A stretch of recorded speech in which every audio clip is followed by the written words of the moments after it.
They approached my mom and dad. Waipahu resident Jill Martian says a couple selling fake jewelry scammed her mother-in-law. She said the scammers were driving along Kahuvai Street, going door to door, offering a bag of what they called real gold jewelry in exchange for money.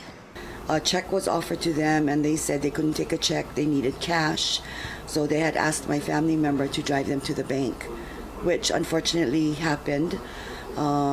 The family member jumped in the car and drove them to the bank and unfortunately gave them a lot of money in exchange for jewelry that in actuality was not real, it was fake.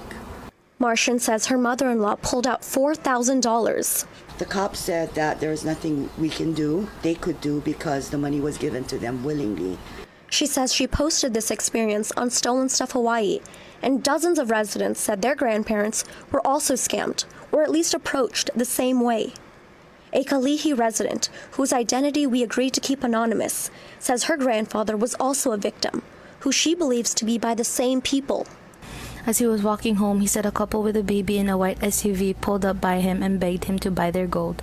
My papa was not aware and he thought that gold was real, and he would also believe their fake story, saying how they just lost everything they had and needed money to fly back to California, and that they needed the money for the baby to eat. He believed them and he wanted to help them and handed them the $3,000 that he was supposed to use for security deposit. Both families said they reached out to Honolulu Police Department, and officers said there's nothing they can do but to warn the public.